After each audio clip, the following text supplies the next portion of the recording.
And good afternoon on this Thursday. Thanks for tuning in to NBC News Daily. I'm Randy Stone with your update. Monroe police have arrested a man in connection to a December shooting. Remetris Wilson allegedly forced his way into a home on Joe G. Drive. Well, he came in contact with the victim. They began fighting their way out of that house. The fight continued outside where the victim was eventually shot. Wilson was arrested, charged with home invasion and second-degree murder. Staying in crime news, a Monroe man is arrested for allegedly shooting at the mother of his child. Now, on Friday, March the 8th, just before 3 a.m., Monroe police were dispatched to Cairo Street. Two victims told police they were in bed when shots were fired at them from outside a window. Video footage allegedly shows Octavius Bilton firing the gun. An investigation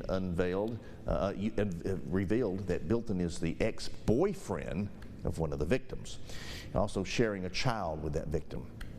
He was located and arrested, and you can see a full list of charges at myark-La-Miss.com. Businesses are being targeted by criminals who are looking to steal checks that are in transit from businesses to the bank. NBC 10's Haley Hines gives us those details. Local businesses may be on high alert after a wave of recent fraud attempts are being made by a traveling group of scammers who are removing checks from mailboxes. Local businesses are being urged to exercise caution when mailing checks due to recent occurrences of fraud in the area. According to Chief Financial Officer Brandon Norris at Louisiana National Bank, the bank has had numerous customers and businesses contact them regarding stolen checks. Norris broke down what exactly is happening to area businesses. Businesses seem to be having their checks stolen from the mail. They've issued a check to one of their vendors, to an employee, have put it in the mail. Apparently someone is stealing those checks, reproducing them, or what's called washing, which means they're taking the check, taking the ink off the check and putting in different amounts, different payees, and stealing the money. We also asked Norris how business owners can protect their business and employees from this scam. Obviously, not issuing paper checks, moving more money electronically through ACH, electronic funds transfers, or direct deposit for employee payrolls.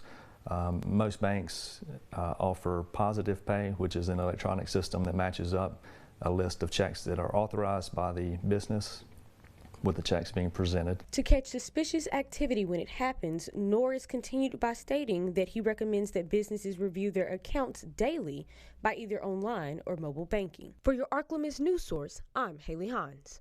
And now, exclusive Storm Tracker Doppler weather with meteorologist Chase Ward. We can see a few peaks of sunshine as we go into this afternoon. We are expecting rain and thunder to start developing later on this evening, going into the early morning hours of Friday. And some of these storms starting in parts of Arkansas do have the potential of producing gusty winds.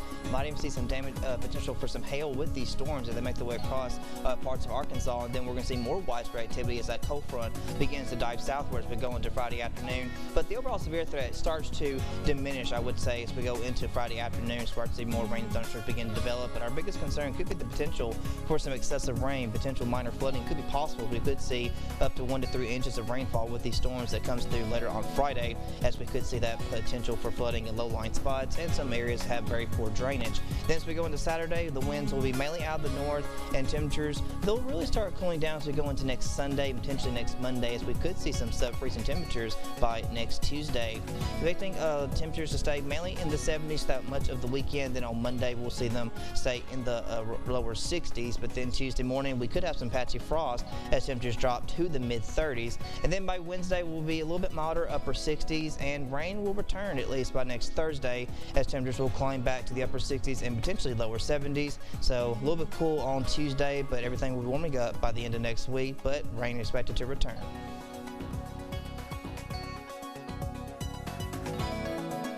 And that's our update. NBC News continues now. Check on your neighbors today. We have weather coming up. Keep it here for all that. God bless us all. I'll see you tomorrow. See the live video from El Dorado with the El Dorado Tower Cam. Every newscast on NBC 10 News, sponsored by Blackman's Furniture.